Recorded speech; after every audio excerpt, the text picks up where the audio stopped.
you for watching this edition of the Unpopular Review.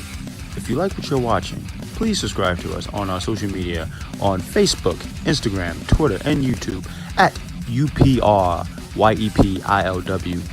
Also, while you're at it, subscribe to our friends at Yep I Like Wrestling on the same social medias at YEPILW. Yep.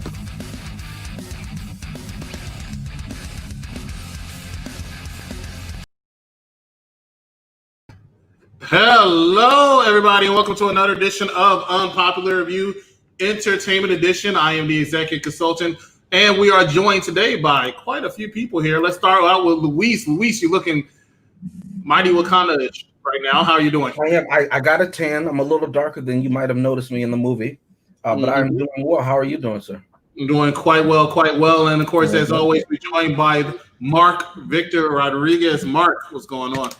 Aquí, tranquilo, tú sabes. Just chilling, bro. Great. Let's go ahead and start off with a little bit of synopsis. We're talking today, ladies and gentlemen, about the next series, Ant-Man and the Wasp. Take it away. All right, so this movie opens during the last few days of Scott Lang's house arrest. Eager to start a fresh start again following the events of Civil War, Scott is awoken by an all-too-real dream, which turns out to be a memory of Janet Van Dyne, the original Wasp.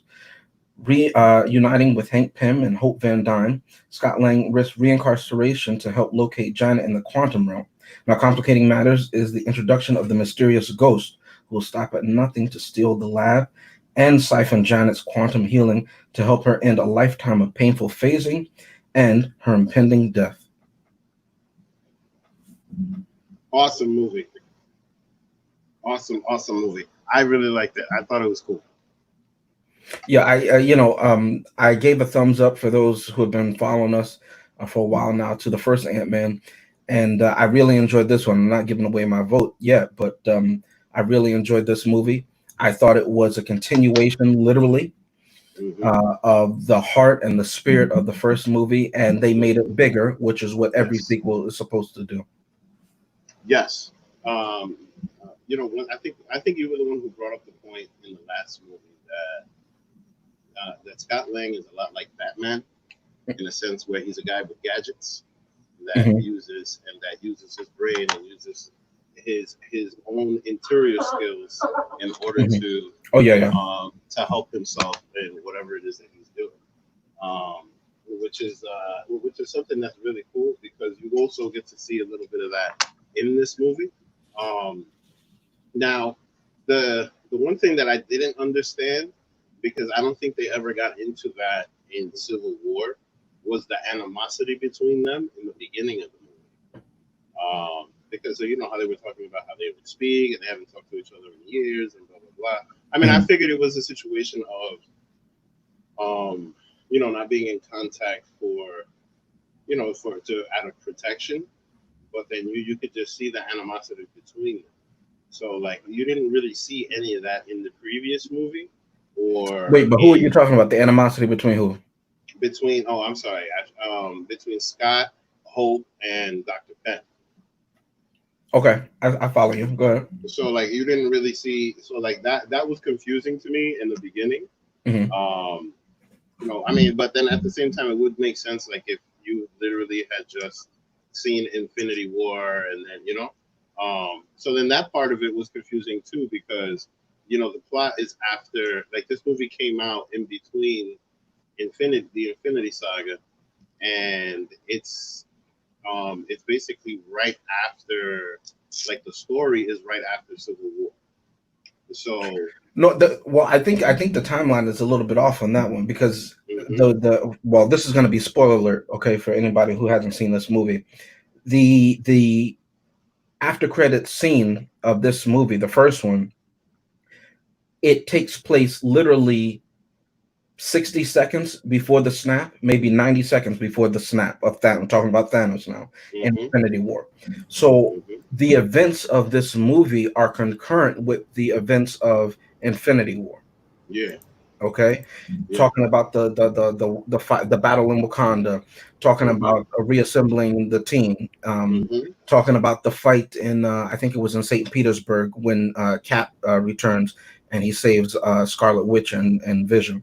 So Ant-Man and the Wasp is happening at the same time. Now, the movie opens up at least, I think, a year or two, because the FBI agent says that he's been on house arrest. He made a plea deal with the government of Germany and the government of the United States to be on house arrest and leave prison following that. So I think he's been on house arrest for about 2 years, and then he has to do parole for 3 years. I think that's what the dialogue in the movie is. So it's been 2 years since Civil War, since that's happened for him.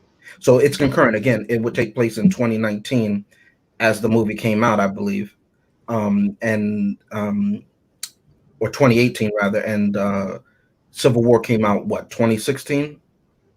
Yep. Something like that. So it's about even 2016, March of 2016.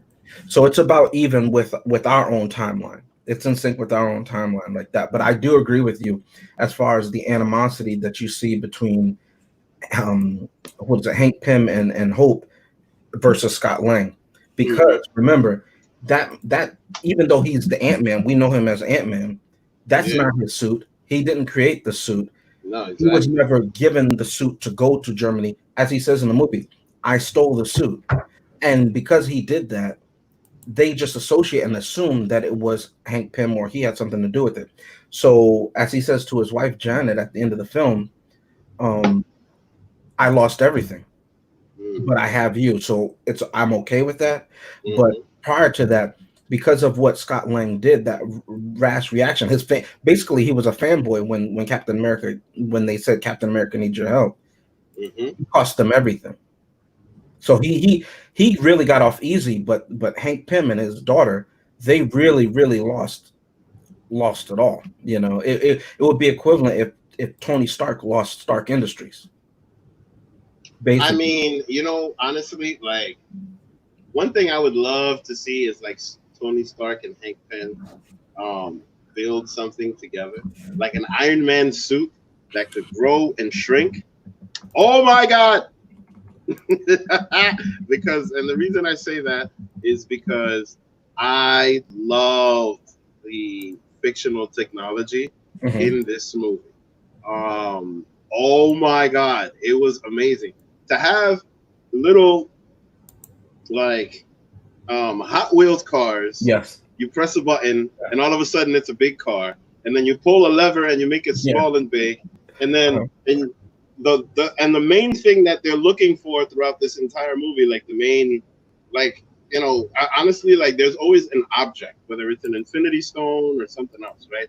And the object in this movie was a fucking building that they kept shrinking and growing and shrinking and growing, and the entire lab was in this movie. Could you imagine, like, not even having a motor home, just like a motor building? You press a button, bam, there's your building. Like, that shit was wild to me. I love that so much. And just the different ways that they just kept doing things, and like when they threw that little thing and the Pez dispenser became huge, and then in the action scenes, like, it's just everything going from big and small, and then more than anything, just the interaction with the ants. The interaction with the ants was just insane. And that's one of the things I always liked about this movie, because, you know, he's not just Ant-Man because he can turn small, but he's really Ant-Man because he literally can communicate with these creatures. And I think that that's an amazing power, and I find it incredible. Plus, you know, the ability to go into the quantum realm. You know, and you know, one thing about that, actually, we can dive into that when we go later into the movie, because one thing that Michelle Pfeiffer did, I thought was very, very interesting. Well, let me, Chris, unless you want to hop in and you stop me at any point, but let me say this.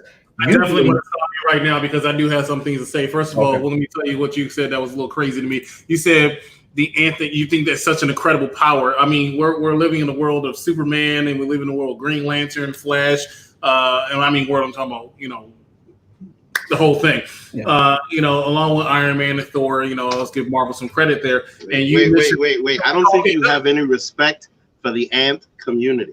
I don't think you have respect for the collectivism of the ant community. Do you understand the value of what's coming? humans? So, you know what? I had something. It's a little earlier, ladies and gentlemen. We have a new segment coming in later. It's called Quotables. But I have a quote for you. It's actually from a Marvel movie. Yes. And Ant has no quarrel with the boot. All right?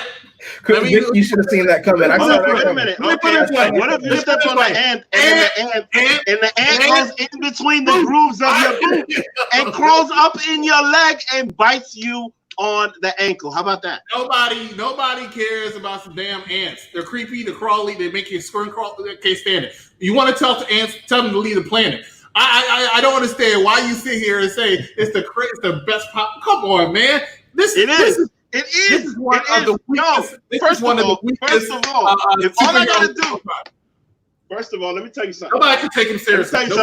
Let me tell you something, fam. You can come through. You can come through with all of the Hulk powers that you want, right? All I gotta do is go like this to my ear, and I have about 1 million ants just crawling all over you, and you ain't doing nothing about it. Captain America ain't doing nothing about it. Listen, I could get Tony Stark's suit. I go like this to my ear, get a whole bunch of ants to fly into Tony Stark's suit and tear that shit apart. Have you ever heard You're not doing that. Technology? Have you ever heard nanotechnology? Yes. Okay, then you should know that that's some bullshit what you just said. Look, let me explain something. First of all, this is fiction. Okay? So let's just stick to that whole point. It's fiction. The minute you did this, I knew it was fiction. Huh? The minute you do this, I knew it was fiction. Of course, it's fictional, but the shit about it is that if it were possible, it'd be awesome. If I could if I could just go like this and then control 1 billion ants and have ants give me directions, like when there's no GPS, especially in places like Florida, like, you know what I mean? Like, for real. We have GPS.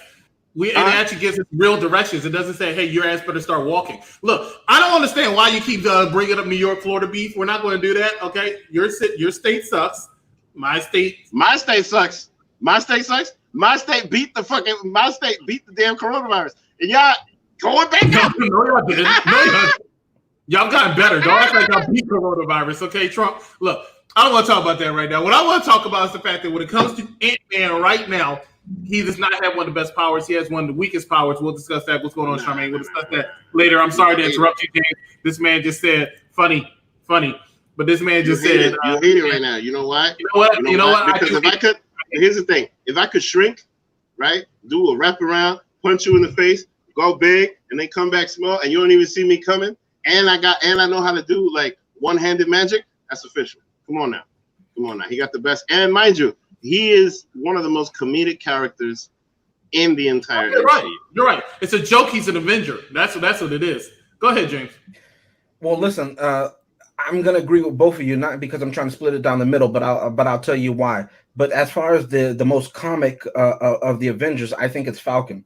But here's what I think of Ant-Man, why I like it so much. Because the premise, obviously, to communicate with ants, at least the way they set it up in the first Ant-Man, it is plausible in the realm of that Marvel world. And that's what Chris was getting to, right? You have this world where you have people with these fantastical abilities, right? That if you could have them, to his point, why would you pick Ant-Man, right?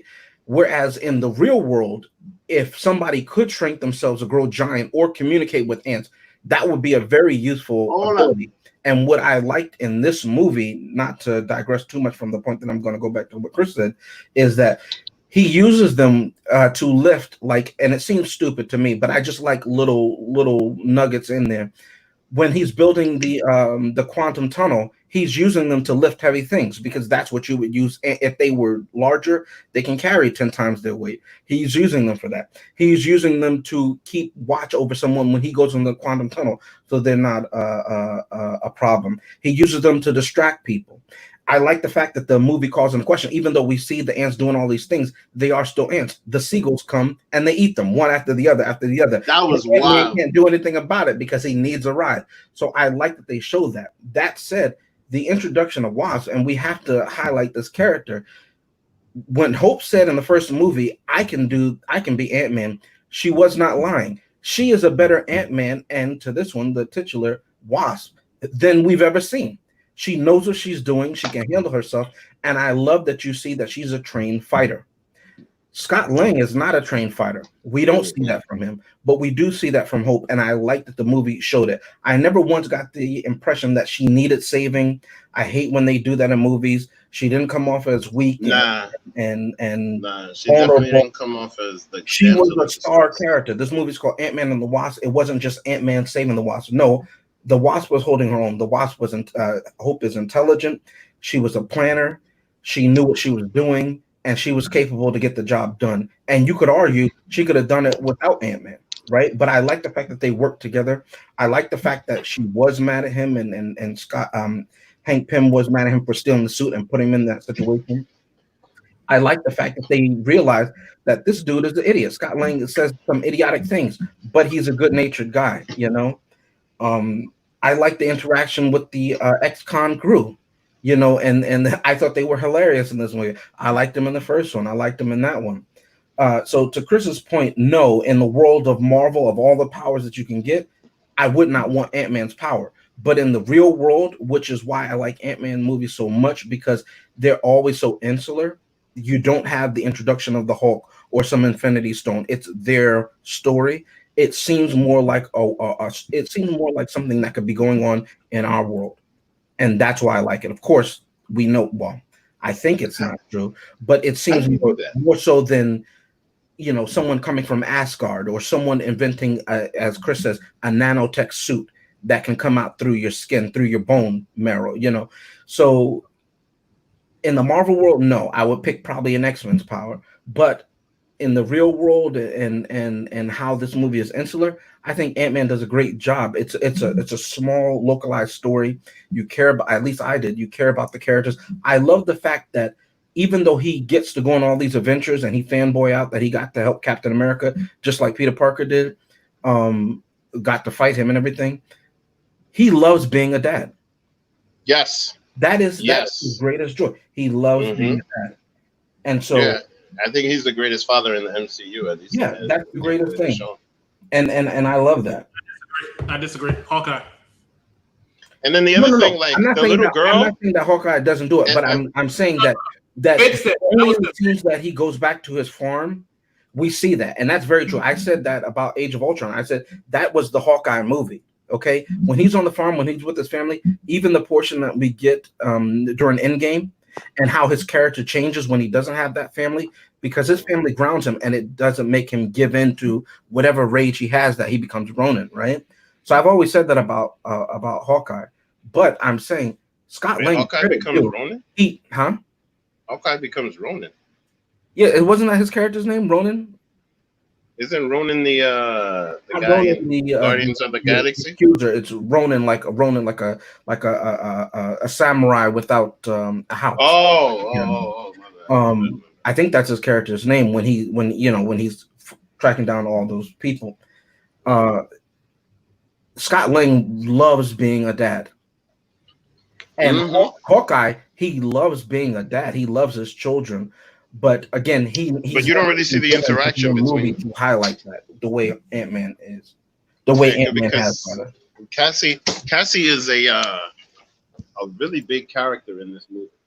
Mm-hmm. So for her, like she's just an important part of this movie. And to be honest with you, like this whole situation about her being a partner and all of that, I wonder if this is going to come out later on in life, because in the next movie, she should be much, much older. Well, we see her. She's aged the 5 years, so she's about 15, 16 years old. Yeah. By that point. So then when he sees her, like she's like much, much older already. So, that should definitely that should be interesting in the third movie to see how that works. But I really, really like the dynamic between the two. Mm-hmm. I really like how she covers for him. I really I just like her personality just from the first movie when she got the little ugly bunny. I liked how she got him a statue that says the world's greatest grandma. Yeah. Just the dynamic between them is so unique, and it's really cool. It's really, really cool. Like I think any dad would want that relationship with their daughter. Mm-hmm. Let me just answer Jessica's question. I think that the best dad, I'm gonna go with Hawkeye. Here's why. Because he's a killer, he's a contract killer. That's what he does, right? He's a spy, among other things. But his children aren't a part of that world. Mm. And he, as far as we know, they don't grow up scarred or with that idea. He doesn't bring them into that.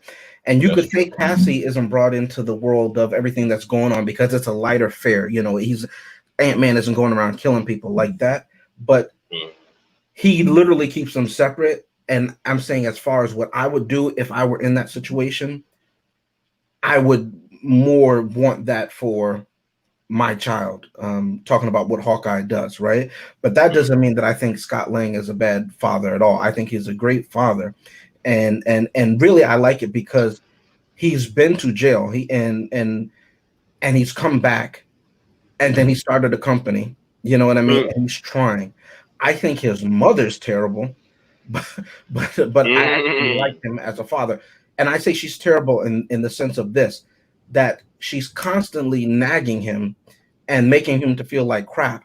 Yep. And it's not like he went to prison. And again, if you went to prison and you served your time, okay, fine. That's me personally, right?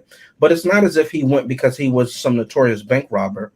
He went to he basically did a Robin Hood crime for somebody who was stealing from their workers. She knew that. And the first thing she does is dump him, and then knowing he has no money, puts him through all the things that she does in the first movie. And the only reason she softens up is she finds out he's Ant-Man. Yeah, that's true. So it paints her as shallow in that. I gotta do this. What's the cop father? Address this question from Cedar Superior. Unfortunately, she's not able to be here. For personal reasons. However, let me answer this fan's question: who's the best dad in the MCU? Because I heard y'all talk about Scott Lang and stuff like that. That's false. I know it's not. I can tell you who's not. I can tell you it's not Scott Lang. I can tell you it's not Odin. And I can tell you it's not Iron Man, Tony Stark at the end. So I'm going to go with Hawkeye. I'm going to go with Hawkeye. No, I'm going to go with Thanos.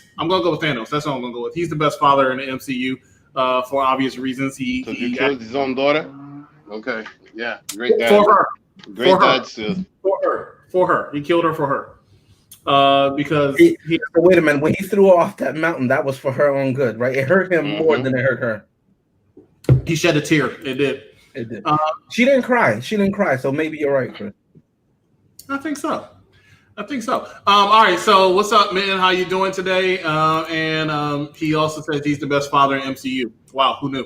What's going on, Charmaine? Rest in peace to Regis Philbin. Definitely rest in peace to Regis Philbin. I have to agree with that. We need to go ahead and do that. No, I'm sorry, but go before we take our first commercial break. Go where? You were talking, and no, I'm done. I mean, like, we were talking about fathers. I said that this guy's one of the best because you see the relationship between father and daughter, and with the other ones you don't necessarily see that.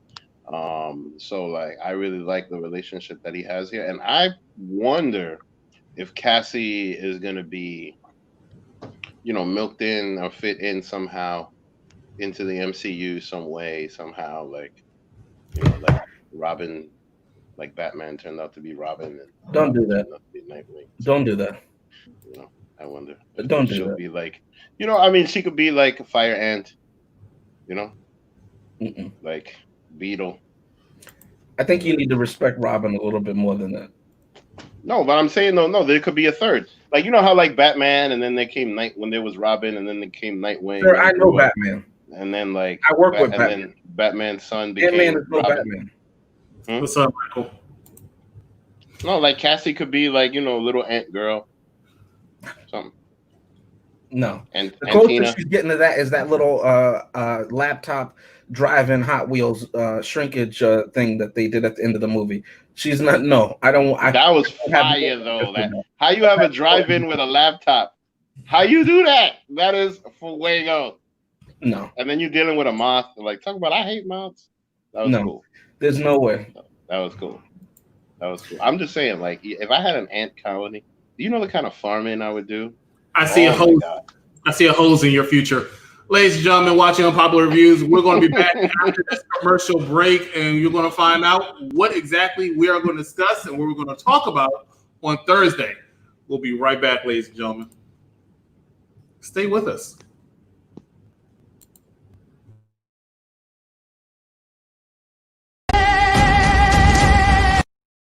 Good chick. Don't never call a woman a chick. I'll accept broad, lady, woman, and on occasion, bitch. Bitch? What are you talking about? That for me, will you?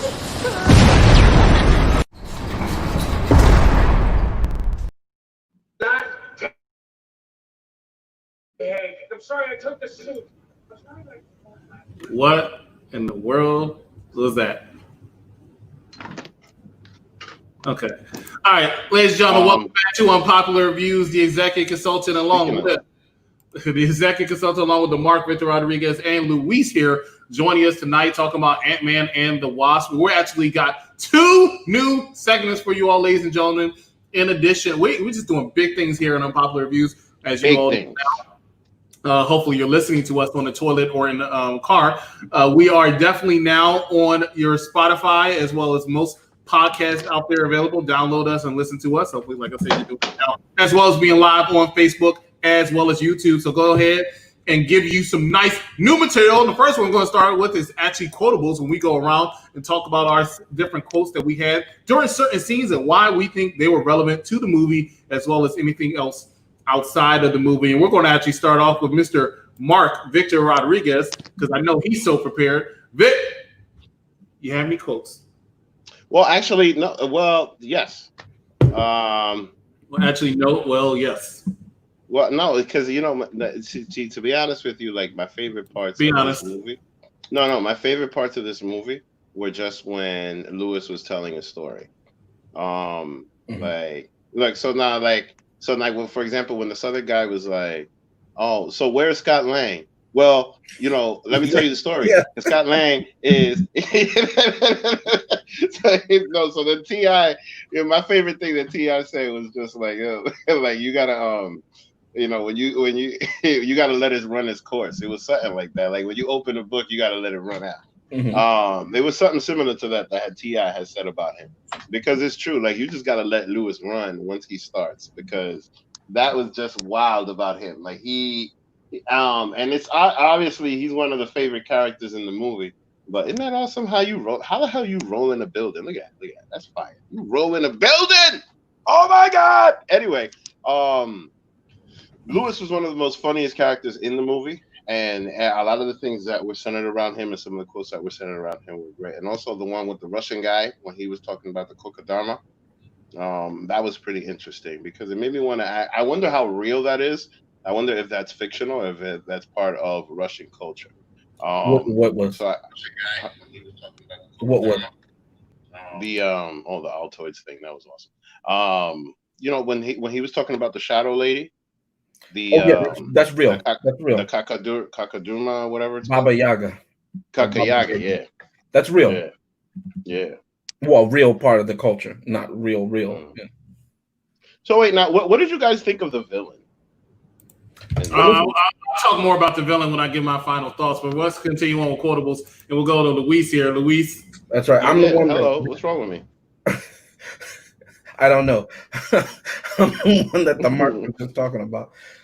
Listen, I love the sequence. I have to agree with them. When they're sitting all there and they give the truth serum and they go back and forth, and the guy who's administering the truth serum is like, it's not a truth serum. That is hilarious to me because it's pure comedy. You really see how each of them, even the so-called bad guys, are just as quirky and zany. They're not real. They're not killers per se. You know what I mean? There's just a bunch of lovable crazies. I'll say it like that. They're not dumb at all.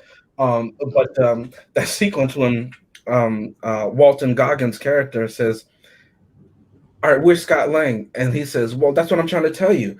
Scott Lang is in a rough place emotionally speaking, And he says, emotionally speaking, okay, where is he literally speaking? And he says, oh, he's in the woods. And then you see the ghost, and the ghost phases into what they can see, their perception. And everybody jumps because there was nobody there. And everybody's freaking out, ah! And the Russian guy that Mark is talking about is like, it's the Baba Yaga.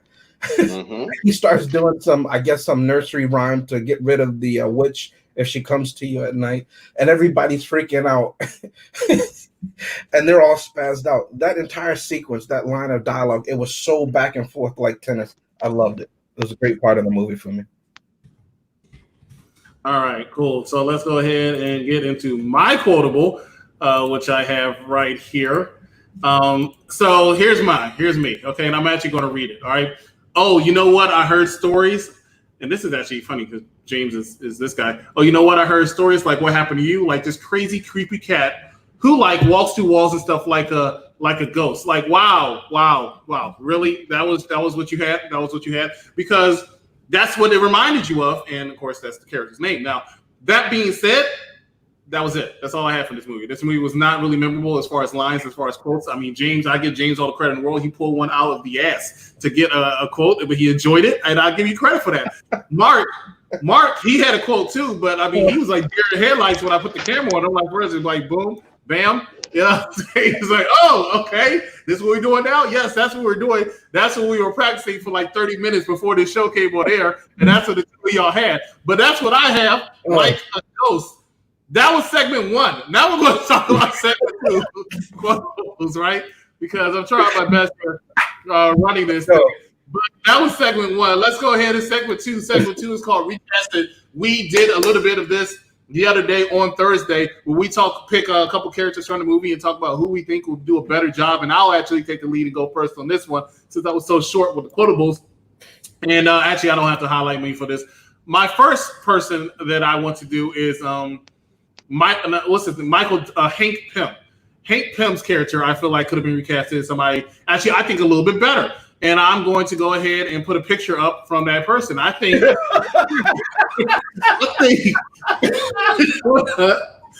script keeper? Yes. That's fucked up. Don't do that. Don't do that. Hold on. Don't do Let that. me go. Don't do that. The crypt keeper. Don't do that. What are you talking about? Can I go? Is that okay? Don't do that. Yo, that's not nice. That's Kirk Douglas, man. More respect to Kirk Douglas, man. More respect to Kirk Douglas, man. There's nothing to do with Kirk Douglas himself in the game. I'm just hold on. Listen to this. The Crypt Keeper is on the screen as the replacement for Michael Douglas as Hank Pym, the Crypt Keeper from Tales from the Crypt. Right. So you gotta watch this show. Nah, don't do that. Don't do that to Michael Douglas. Well, first of all, you said Kirk Douglas. Don't think I hear you. But the reason I come rest in peace. But, right. Okay, so that's why I wasn't doing that. But as far as Michael Douglas's character, the reason I'm going to say is, Chris, why? Can I give my explanation? Is that okay? Can I give my explanation? I mean, I feel like every time I try to give my explanation, one of y'all interrupt me. Luis is over there looking. What the hell? All right, so look, with Marvel's CGI technology that they like, what? No. James, come on, man. I'm sorry. Let me go. What you just did. It wasn't messed up. What are you talking about? Hey, at the beginning of the first Ant-Man, and they know they did it too. So they like to de-age people because of the CGI technology. I'm thinking if they had such great CGI technology, you could bring the Crypt Keeper up. And he could also be an ant. You know what I'm saying? Because Crypt Keeper, right? He sleeps with ants, right? Right, Vic. You know you like the power. so he sleeps with ants. He can make it work. All right, fine, cool. All right. Y'all don't like that recast? Y'all don't like that recast? That's fine. Yeah. That is fine. All right, cool. I got another one for you. I only have two. A movie. All right. For this one, I wanted to recast the main villain because we talked so much about her throughout the movie. So she did a fantastic job, right? So I think we can recast her with this one because hold on. Let me tell you. Let me explain why. The movie that beat Beetlejuice. Let me explain why I think Casper the Friendly Ghost would be a good recast for this movie. All right, because we barely see this villain because she kept phasing, which is her power, but I kept trying to phase in and out of reality because she was so damn boring, right? And then in the end, we found out her her and Lawrence Fishburne really are just misunderstood. So I'm thinking, really, they were just trying to be friendly the whole time. So you might as well throw Casper in there. It would have made no difference whatsoever. I'm sorry. Are we being joined by somebody? No, we're not. So I'm doing both. I'm sorry. I'm sorry. Cedar Superior was phasing in and out. She must have heard the ghost in. I'm sorry. But no, seriously. That's why. That's my two recasting. Casper the Friendly Ghost and Crypt Keeper can definitely be in this movie and probably would have made it a little bit better. We'll talk more about that on my final thoughts. That was me. Anybody wants to be next, go ahead and take it away. Listen, let me just say this. All-time classic. I actually love the Crypt Keeper because I know where you're going, Chris. And when you said that they had the technology to just CGI him and make him look younger, I lost it because I know what you're saying, but obviously I have more respect. But you went there and credit due. The Casper reference, I wish Chrissy was here to see this. I wish she was here too. This show, phenomenal show. I'm here, phenomenal. but yeah, Casper's better than Beetlejuice. That's all I wanted to say. Casper. No. You do not get to come on this show. And the only thing you said after giving us all this grief is that Casper's better than Beetlejuice. I can't You're believe too young for Beetlejuice. Better than Beetlejuice. And also, I wanted to say that you guys were talking about Cassie Lang becoming Robin Hood, but when actuality she becomes Thatcher. In the comic books, it's in the comic books. I'm not saying it's going to happen, but she. I didn't click that. Wait, what do they call her in the comic books? Thatcher. All right, let's get Chrissy, spoiler Chrissy out of here. Okay. No. Why don't she talk about Okay, I'll get my recasting since I'm here. Okay. Thank you. There we go. As you all know, in the first Ant-Man review that we did, I did not like Michael Douglas's performance as Hank Pym. I didn't feel like he was believable as a fighter, like as an Ant-Man. I think he was believable as like as a professor, as an intelligent man. But as far as him fighting and kicking ass, being the Ant-Man, I didn't believe. But who I would believe being a Ant-Man and a man of a certain age, Pierce Brosnan. Can't you see him as Ant-Man? Yes, you can see him in both roles. You can see him as Ant-Man because he has all that action history. Like you could see him kicking ass, and you can see him as an intelligent individual, like a CEO or a scientist. I could see him as Hank. So he would have to have an American accent, right? He could do an American accent. He could do it. So on to my second recasted. And again, from the first review, you noticed that I thought that Evangeline Lilly, that her performance was a little bland and a little dry and a little stiff. I feel that Buffy herself from the 90s could play a great Hope. I say Buffy. Wow. I guess StreamYard didn't like your answer. Buffy the Vampire Slayer came back from the dead. All right. Different Buffy, sorry. Technical difficulties, but Buffy would have made a great Hope. And that is all, my friends. All right. Thank you so much for joining us, Cedar Superior. Well, thank you for that ghost-like appearance. I just want to say for those listening, this show is brought to you by the letter R. The letter R, ladies and gentlemen, this show only. I would not recast anybody in this because I actually enjoyed the cast. I will say that Ghost reminded me of Valkyrie, even down to the costume. More in that next week's show. But I did enjoy the Crypt Keeper. The eyes really sold it for me. That's what got it for me. And that's why it was so funny, because having them face to face, I see why Chris is saying that. I'm not saying Chris was right, but it was absolutely hilarious. I don't know why Sarah Michelle Gellar, the Ghost Whisperer, maybe that's why she picked her, would be better for Hope Van Dyne. But I do love that Chrissy, again with her pretty boy choices, picks Pierce Brosnan to play Hank Pym. Why? Because of his, as she said, did you notice how high her voice got when she said his action background? Because she's attracted to him. So I just want to highlight that point for those who are listening to the audio, not the visual. All right, Mark, you already did you say your recast? No, you didn't. Let's see. Who you got? Okay, Keenan Ivory Wayans and Hank Pym. Damon Wayans as Ant-Man. Okay. Okay, and okay, so Marlon Wayans as Luis, and Sean Wayans as T.I.'s character, and then keep the Russian guy, and then keep everybody else. And have the Wayans family, and figure out a way for Kim Wayans in there somewhere. Is she Ghost? Yeah, she's the Ghost. Yes, okay. That's perfect for her. Actually, she'll bring in more attitude. Okay. Mm-hmm. Just So have let a me get Wayans this. family. All right, you know what? Bring J-Lo to dance. Yeah. They're in the quantum realm dancers. Are they the quantum realm dancers? The quantum world dance. Yes. The quantum flies. The quantum flies. Oh man, that would be great. That'll be great. And I really do Luis not. Will be on the one and reality, huh? Mm-hmm. I really do not understand your choice, but you're entitled to pick whoever you want. That was just out of left field. Can we see the choices once again, Chris? Can you show us the choices one more time, please? For those who missed it. All right, you know what? If the Hammermakers out there are watching and listening, if they want to put their choices in there, leave a comment. Let us know what you say. I don't know why you said Cena should have been in this movie. That doesn't make sense. But you're you. All right, let's see.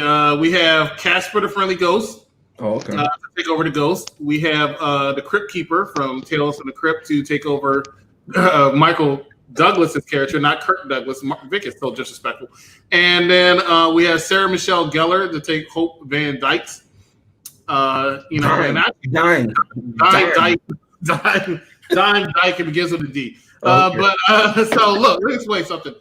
But have you seen Sarah Michelle Gellar? Because right now she's looking mighty. Anyway, look. Let's go ahead and talk about Pierce Brosnan possibly also taking over Michael Douglas's character. And that's hold on, I'm getting something. Chrissy's talking to me. She says if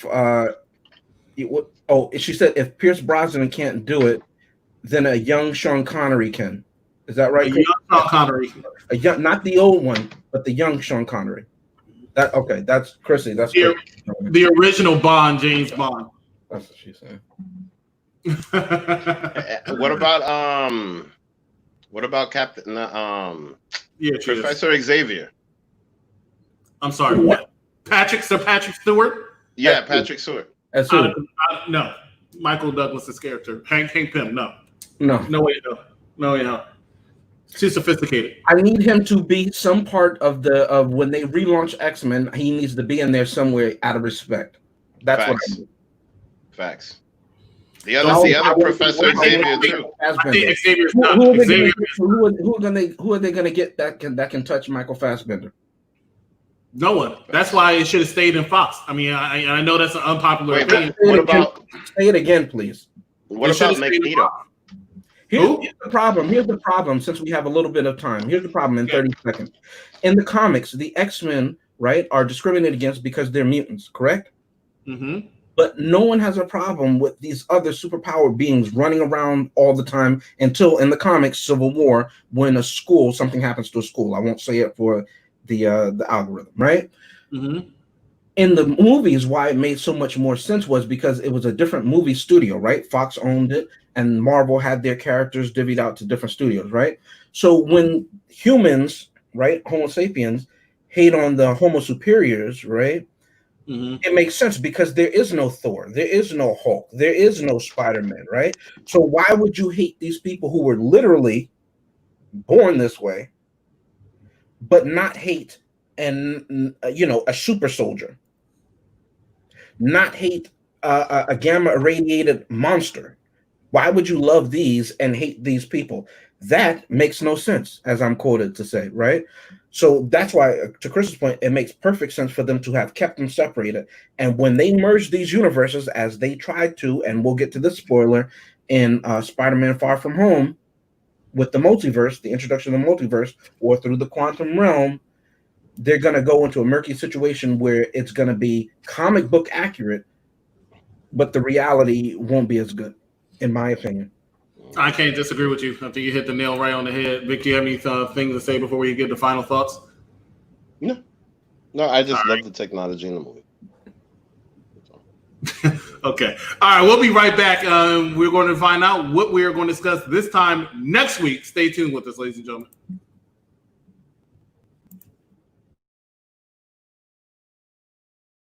goddess of death.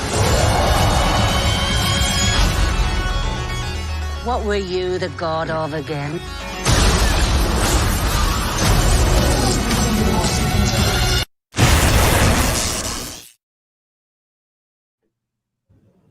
That's right, ladies and gentlemen. Next week, we'll be talking Thor Ragnarok, the next edition of the Marvel Cinematic Universe. Looking forward to talking about that one. Right now, we're just here. Luis, the executive consultant, Mark Victor Rodriguez, see the superior in the comment section there, and a whole bunch of noise in the back. Great job. Now, we are ready for, noise. It's a little thing that's making sounds from your device. I guess you're moving. Yeah, I'm trying to plug my phone in. Sorry, because right. Yeah, you like noise? Like, what are you talking about? Noise? Like, I guess it's silent over there. But anyway, we're about to go ahead and get into our final thoughts, and we're going to start off. Normally, we start with C Superior. She was not able to join us on camera today, but we'll start off with none other than your favorite, the Mark, Victor Rodriguez. Dear headlights again, moving around, showing you this movie to get us a copyright. All right, go ahead. No, see, there's no sound, so it's okay. See now, above all else, one of the things that I liked about this movie was the fictional technology, and by that is the growing and the shrinking of the vehicles, the concept. Look at the ants. The ants are giving you directions. That is so awesome. But yeah, there's a lot of things in the movie that I really, really liked, and it was very, very entertaining. The whole thing. The whole thing was just awesome. If everybody knows that I'm a farmer, so the ant power would be great because I would have so much produce. It's amazing. But anyway, I really, really like this movie. I like the concept of it. I like the story of it, and I want to see the continuation. So the bottom line is thumbs up. All right, from the Mark Victor Rodriguez, to no surprise, this movie gets a thumbs up from him. Now we're going. No, this movie sucked. It was terrible. Let me just give Chris what he wants, okay? This movie was the worst thing ever. The ant power really, really sucks. I wish that they would just do something else. Kirk Douglas was horrible in that role. The fact that Kirk Douglas was in the movie. I mean, Michael Douglas was horrible in that role. You see, I keep thinking. See, Michael Douglas is so forgettable that I keep thinking about his father. You see what I mean? That's why this movie was terrible. Are you happy now? Yes. Look, and his father is laying next to the creep keeper right now, turning in his grave. That is messed up on so many levels. All right, from you to none other than Luis. Luis, go ahead for your final thoughts. Excuse me. All right, so I really enjoyed this movie. It's no lie. I've said it before. Guardians of the Galaxy, that series. Hopefully, the Volume 3, I'm going to enjoy just as much as Volume 1 and 2. I feel the same way about Ant-Man 1 and 2, and hopefully about Ant-Man 3 that Chrissy seems adamant on spoiling for me. They're insular films. I don't necessarily need to see all the Avengers assemble. That doesn't do anything for me. It doesn't tickle me. It doesn't make my ticket price less expensive when 5 Avengers show up or just 1. I just want a great movie with a great script. Is it goofy fun? Yeah, that's what a lot of the Marvel movies are. They're goofy fun. So Ant-Man should be no different, and it shouldn't be held to a higher standard. It holds to the logic of its own film, both 1 and 2. The second one, the sequel, doing it bigger and more and adding more to that world than the first one. That's what all sequels do. That's what we want them to do, and to hold the same quality. Do I like it? Of course I like it. I wouldn't change anybody. I love some of the fan recasts. They were hilarious to me. I thought what Mark said was disrespectful. I in no way condone that last one. But the truth, I find that hilarious. Look, I liked everything about it. And what I really like is that everybody in this movie, relative to what they did in the movie, got a time to shine. My name is Luis this week. Luis really got a time to shine. Michael Pena, I enjoy him as an actor. I really do. I like him in this series. He got his time to shine. He got his wish. He didn't get the suit, but he got his Hot Wheels that could go big or go small, as Vic was saying. So what do I give it? I give it a thumbs up. All right, another thumbs up, this time from Luis. James the names, good job to him. And then we come over to none other than the executive consultant. As always, I start off with a little bit of fun facts. say that every week, right? So first off, this movie got a 7.1 out of 10. So a majority of people did like this movie. It cost $162 million to make, $622 million worldwide. 216 of it came from the United States of America. Once again, another low grossing movie for a Marvel movie. Anybody else, that would have been great. But for a Marvel movie, that's low for the United States. Still made over $500 million worldwide. Now, as far as things that I liked about the movie, as James alluded to earlier, I mean, definitely Michael Pena's character, hilarious. I thought he was funny in the first one, but still hilarious in this movie. I also liked T.I.'s character. I think T.I.'s character is very, very entertaining in this movie as well. I could have did without Lawrence Fishburne's character. I was happy to see him. However, at the same time, he really didn't do anything for me. I think Janet Wasp was very good in this movie, and I liked her dynamic and her going back and forth with Scott Lang. So that was very good. Besides that, as far as things I did not like about the movie, it was not memorable. It was very easily forgettable. It can be taken away. Now, I will say James defended it very well when he said that not everything needs to be Avengers Assemble. And this movie definitely was not Avengers Assemble. And you know what? Not everything in Marvel should be Avengers Assemble. I disagree with him saying that the script was good. I thought the script was not good. I thought I think a villain always makes a good movie better. And this villain possibly made a good movie worse. So because of all that, I have to give it a thumbs down. I'm going to be the odd man out and give it a thumbs down. Ant-Man is not one of my favorite characters. I've said that before. I wish he actually was the one who created Ultron like it should have been, but he's not one of my favorite characters. I do find him entertaining and funny. However, outside of that, he is boring. Definitely is a boring character to me. His powers has always been stupid to me, a waste of time, and I just want to step on him. I do like when he becomes a giant man, but only so many times I can see him become a giant man and that do absolutely nothing is going to really be something for me. So I'm giving it a thumbs down. So out of the three of us, 2 thumbs up and 1 thumbs down. Congratulations to Ant-Man. I'm telling you right now, the old guard was better than Ant-Man and the Wasp. That's just my personal opinion. And somebody gave it a thumbs down. Don't think I was going to forget about the fact you gave the old guard a thumbs down, and you hardly give any movies thumbs down. So I felt like that was a personal thing. You want to explain that since we have a little bit of time? I'm a fan of Wolverine. They stole Wolverine's concept. They're like trying to be Wolverine people. Like it just felt like a whole bunch of an army of Wolverine movies. Movies. I have to watch. Now, truth be told, I was sick and throwing up while I was watching this movie, so I wasn't in the best of spirits. Tell us more. Tell us more. Oh, sorry. He wants to hear more about the throw up. Clearly, but I wasn't in the best of spirits. If I watch this movie back, I'll probably enjoy it. But I just didn't like how they were living for thousands of years and just running around and like trying to be like Robin Hood type of people. Like, I don't know. It just felt very Logan to me. So that's why I didn't really like it. But like I said, I got to watch it back and I got to see it again. And I got to, watch it with clear eyes. Because sometimes like you can have a certain bias for a movie. And then watch it and enjoy it just because you have a certain bias for it. And I'll give you a perfect example of that, like Detective Pikachu. That's a movie that I enjoyed, but then at the same time is like really corny. So, those things can happen. So I gotta watch that back. But I really enjoyed this movie. I'm not gonna say that The Old Guard is better than this because I really enjoyed this movie because I'm invested in the characters. I'm invested in Hank Pym. I actually think that Michael Douglas, I was making a joke before, but I actually think that I was happy to see Michael Douglas in this movie. I was happy to see him in the MCU and Lawrence Fishburne. But the problem with Lawrence Fishburne is that, and if anything, I would have just put Nick Fury in that spot.